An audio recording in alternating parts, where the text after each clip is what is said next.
Assalamualaikum warahmatullahi wabarakatuh. Baiklah, saya akan menjelaskan materi yang berjudul mekanisme pasar. Mekanisme pasar ialah suatu transaksi di mana permintaan atau penawaran ditentukan oleh suatu barang. Mekanisme pasar terjadi jika barang yang diminta sama dengan barang yang ditawarkan, atau jumlah barang yang diminta sama dengan jumlah barang yang ditawarkan. Dalam mekanisme pasar terdapat produsen yang selalu menetapkan harga untuk mencapai keuntungan, sedangkan konsumen mencari kepuasan tertinggi dari kualitas barang.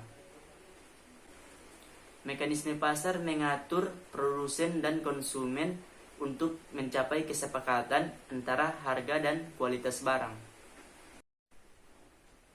Di pasar, keduanya terhubung berdasarkan tujuan dari produsen maupun konsumen. Pemerintah sering mengeluarkan kebijakan berupa pajak atau upah yang minimum, yang terkadang dapat mengganggu proses berjalannya mekanisme pasar. Kekuatan pasar ditentukan oleh harga, kualitas, permintaan, maupun penawaran barang atau jasa. Harga yang terbentuk di pasar tergantung dari intervensi pemerintah atau adanya permainan dari pihak lain. Pasar merupakan lembaga ekonomi di mana para pembeli atau penjual, baik secara langsung atau tidak langsung, dapat melakukan transaksi perdagangan barang atau jasa. Jadi, pasar merupakan tempat transaksi di mana bertemunya penjual atau pembeli untuk melakukan transaksi. Dalam sistem ekonomi, pasar memainkan peran yang sangat penting. Pasar yang mempertemukan pelaku usaha yang ingin menjual barang atau jasa. Akibat kepentingan satu sama lain, maka dengan sendirinya terjadilah tawar-menawar atau harga kesepakatan. Mekanisme pasar merupakan sistem yang cukup efisien dalam memberlakukan harga yang adil dan bahkan mengalokasikan faktor-faktor yang mendorong kegiatan ekonomi. Permintaan adalah sejumlah barang dan jasa yang diinginkan dan mampu dibeli oleh konsumen untuk memenuhi kebutuhan pada berbagai tingkat harga dan waktu yang tertentu di pasar. Biasanya, tinggi permintaan akan dipengaruhi oleh harga. Sebaliknya, rendahnya permintaan akan membuat harga semakin rendah. Permintaan dapat dibagi menjadi dua macam, yaitu permintaan berdasarkan daya beli konsumen. Yang kedua, permintaan berdasarkan jumlah. Hukum dan kurva permintaan. Pertama, hukum permintaan tidak berlaku mutlak, tapi bersifat tidak mutlak. Dalam keadaan cetris, faktor-faktor dianggap tetap hukum permintaan apabila harga mengalami penurunan, maka jumlah permintaan akan naik atau bertambah. Dan sebaliknya, apabila harga mengalami kenaikan, maka jumlah permintaan akan turun atau berkurang. Faktor-faktor yang mempengaruhi permintaan. Yang pertama, harga barang itu sendiri. Naik atau turunnya harga barang akan mempengaruhi banyak atau sedikitnya terhadap jumlah barang yang diminta. Yang kedua, pendapatan masyarakat. Pendapatan masyarakat mencerminkan daya beli masyarakat. Tinggi atau rendahnya pendapatan masyarakat akan mempengaruhi kualitas maupun kuantitas permintaan. Yang ketiga, intensitas kebutuhan. Mendesak atau tidaknya itu penting kebutuhan untuk seseorang terhadap barang atau jasa mempengaruhi jumlah permintaan. Kebutuhan primer lebih penting dibanding kebutuhan sekunder. Kebutuhan sekunder lebih penting dibanding tertier, sehingga pengaruhnya terhadap jumlah permintaan berbeda. Distribusi pendapatan, makin merata pendapatan, maka jumlah permintaan semakin meningkat. Sebaliknya, pendapatan yang hanya diterima atau dinikmati oleh sekelompok tertentu, maka secara keseluruhan jumlah permintaan akan turun. Bertambahnya penduduk, jumlah penduduk akan mempengaruhi jumlah permintaan. Makin banyak penduduk, makin banyak jumlah permintaan akan meningkat. Adanya barang pengganti akan berpengaruh terhadap jumlah permintaan. Pada saat barang naik, jika ada barang pengganti, maka jumlah permintaan akan dipengaruhi. Pergeseran kurva permintaan. Perubahan harga mengakibatkan perubahan permintaan, yaitu jika harga naik, maka jumlah permintaan akan berkurang. Kurva akan bergeser ke kiri. Jika harga turun, maka jumlah permintaan akan naik. Pendapatan masyarakat akan mengakibatkan perubahan permintaan. Jika pendapatan masyarakat naik, maka jumlah permintaan akan bertambah. Jika pendapatan masyarakat turun, maka jumlah permintaan akan berkurang. Rata-rata pendapatan konsumen apabila pendapatan naik, setiap orang akan cenderung mengkonsumsi lebih atau membeli lebih banyak barang meskipun harga barang itu tidak berubah. Ukuran pasar, kota yang populasinya lebih besar cenderung akan membeli lebih banyak daripada kota yang populasinya kecil. Harga dan ketersediaan produk-produk yang berkualitas, salah satunya yang penting adalah produk substitusi. Misalnya, permintaan akan mobil berkurang sedangkan rendah apabila harga mobil berukuran kecil lebih murah. Jadi, mekanisme pasar adalah kecenderungan dalam pasar bebas untuk terjadinya perubahan harga sampai pasar menjadi seimbang. Jumlah yang ditawarkan sama dengan jumlah yang diminta. Pasar dapat memberikan informasi yang tepat. Pasar dapat merangsang pelaku usaha untuk melakukan kegiatan ekonomi.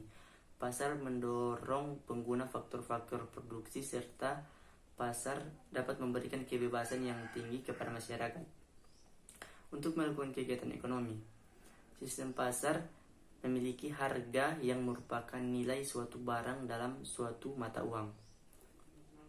Harga mencerminkan kondisi di mana seseorang atau perusahaan bersedia mengadakan tukar-menukar secara sukarela.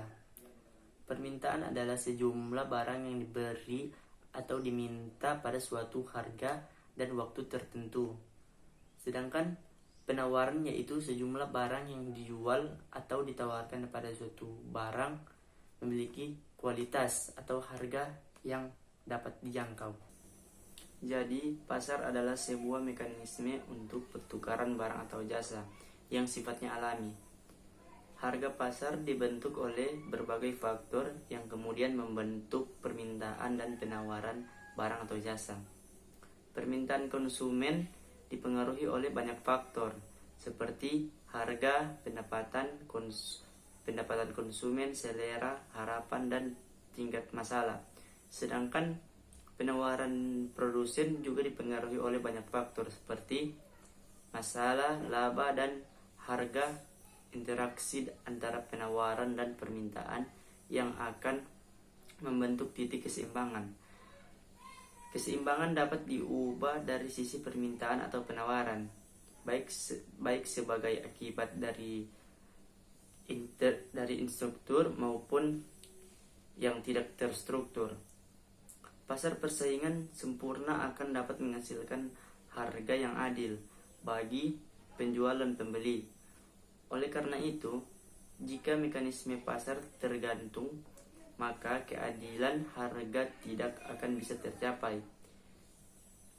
Menempatkan pasar pada porsi yang penting dalam ekonomi dan juga Islam sangat memperhatikan dengan konsep harga yang adil dan mekanisme pasar yang sempurna. Maka peranan pemerintah sangat penting untuk lebih menjamin aktivitas mekanisme pasar secara sempurna.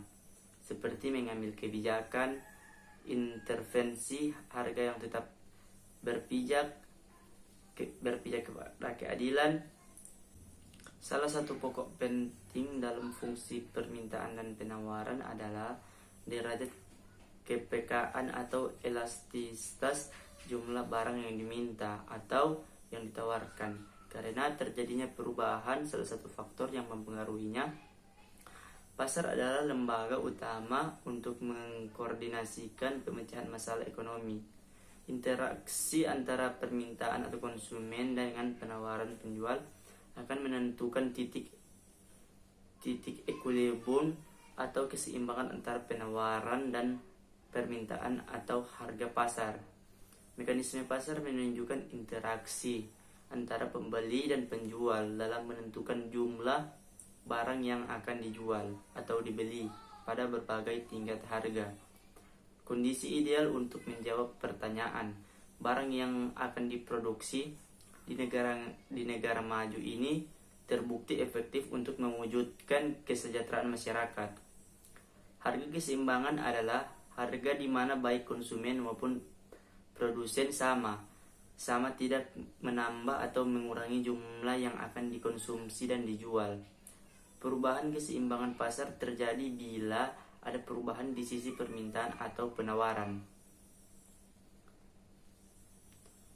Mekanisme pasar adalah kecenderungan dalam pasar bebas untuk terjadinya perubahan harga sampai pasar menjadi seimbang.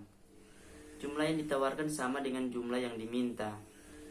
Pada dasarnya, alokasi barang dan jasa dalam suatu masyarakat dapat dilakukan paling tidak melalui dua jenis mekanisme, yaitu melalui mekanisme pasar dan mekanisme birokrasi.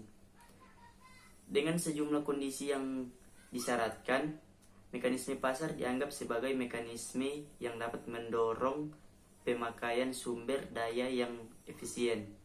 Namun, kegagalan pasar juga bisa terjadi dalam pengalokasian sejumlah barang dan jasa yang bisa disebabkan karena adanya public goods beserta eksternal. Jenis barang dan jasa inilah yang didistribusikan melalui mekanisme birokrasi. Karena mekanisme pasar yang berbeda, harga pasar yang tercapai pun menjadi berbeda-beda. Kadang-kadang harga yang terbentuk di pasar bisa menyebabkan kerugian bagi konsumen atau bahkan kerugian bagi produsen juga. Oleh karena itu, pemerintah dalam batas-batas tertentu terkadang diperlukan melakukan intervensi dalam pembentukan harga dengan tujuan harga yang dibentuk tidak merugikan para pembeli. Mekanisme pasar tidak dapat berfungsi tanpa keberadaan aturan yang dibuat oleh pemerintah. Peranan pemerintah menjadi lebih penting karena mekanisme pasar tidak bisa stabil karena semua persoalan ekonomi untuk menjamin efisien pemerintah dan ekonomi, peran dan fungsi negara untuk diperlukan dalam perekonomiannya serta pengendalian mekanisme pasar. Walaupun dalam sistem ekonomi pasar masalah ekonomi utama diserahkan kepada mekanisme, tetapi harus campur tangan untuk menghindari kekacauan dalam bidang ekonomi. Di samping kelebihan-kelebihan itu, mekanisme pasar juga memiliki beberapa kelemahan seperti adanya kebebasan yang tidak terbatas akan menindas golongan-golongan tertentu. Kegiatan ekonomi tidak stabil atau tidak mempunyai kekuatan monopoli, tidak menyediakan beberapa jenis barang secara efisien, serta dampak eksternalitas yang merugikan. Salah satu dari kelemahan mekanisme pasar yaitu monopoli. Islam dengan tegas melarang praktik monopoli dan semua cara kepalsuan untuk mendongkrak harga demi harga yang lebih tinggi dari hasil produksinya. Maka soal eksploitasi banyak sekali dihubungkan dengan gagasan monopoli. Dalam sistem pasar, apa saja memiliki harga. yang merupakan nilai suatu barang dalam satuan mata uang. Harga mencerminkan kondisi di mana seseorang atau perusahaan bersedia mengadakan tukar-menukar secara sukarela. Bila saya membeli sebuah Honda bekas dari seorang dealer seharga sekian, maka itu berarti Honda itu nilainya lebih tinggi dari harga yang ditentukan. Dan bagi si dealer yang lebih tinggi nilai Hondanya tersebut, maka jumlah uang yang saya bisa peroleh sesuatu yang lebih bernilai daripada barang tersebut. Selain itu, harga juga merupakan isyarat atau sinyal bagi pihak produsen maupun konsumen. Jika konsumen menghendaki lebih banyak barang, misalnya bensin untuk menjalankan mobil mereka, maka tingkat permintaan bensin dari perusahaan akan menambah harga dari harga sebelumnya. Mereka segera menaikkan harga untuk mengimbanginya.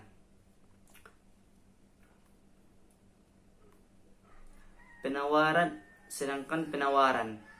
adalah keinginan produsen untuk menjual atau menawarkan sejumlah barang pada berbagai tingkat harga selama satu periode tertentu.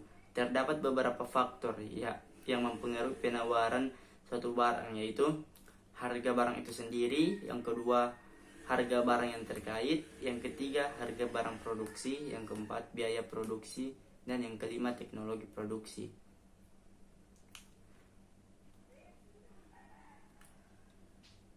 Pasar merupakan sumber daya yang efisien. Namun jika semua asumsinya dapat terpenuhi, antara lain pelaku harus bersifat rasional, memiliki informasi yang sempurna mengenai keadaan pasar.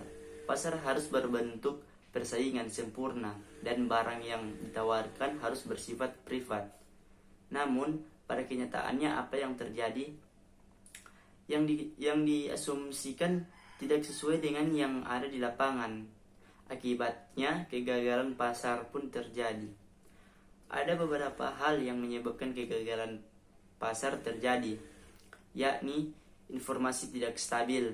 Yang kedua, daya monopoli adalah keinginan konsumen membeli suatu barang pada berbagai tingkat harga selama periode waktu tertentu. Hukum permintaan: apabila harga suatu barang atau jasa naik, maka jumlah yang diminta konsumen akan berkurang, dan sebaliknya yang diminta konsumen memiliki hubungan negatif atau berlawan arah. Artinya apabila harga satu barang naik, maka jumlah yang diminta akan turun. Mengapa demikian?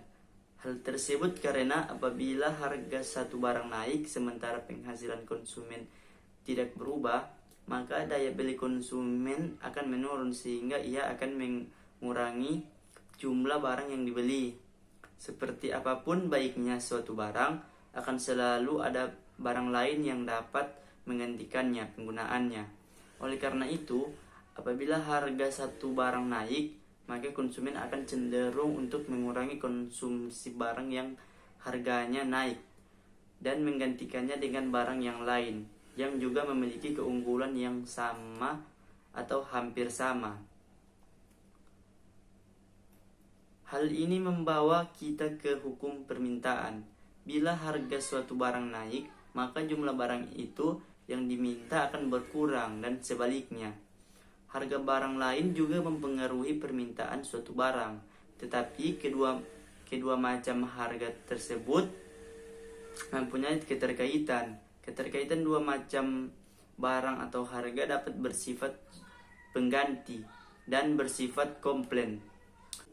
Penawaran adalah jumlah yang produsen ingin tawarkan atau jual pada berbagai tingkat harga selama satu periode tertentu.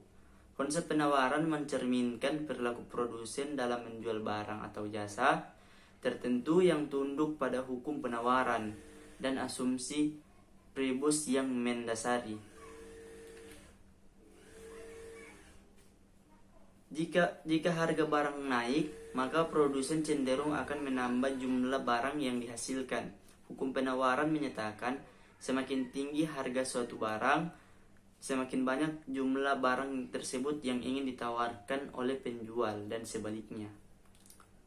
Secara umum, dapat dikatakan bahwa apabila harga barang substitusi naik, maka penawaran suatu barang akan bertambah dan sebaliknya. Sedangkan untuk barang komplement dapat kita nyatakan bahwa apabila harga barang naik, maka penawaran suatu barang berkurang. Bila biaya produksi meningkat, maka produsen akan mengurangi hasil produksinya.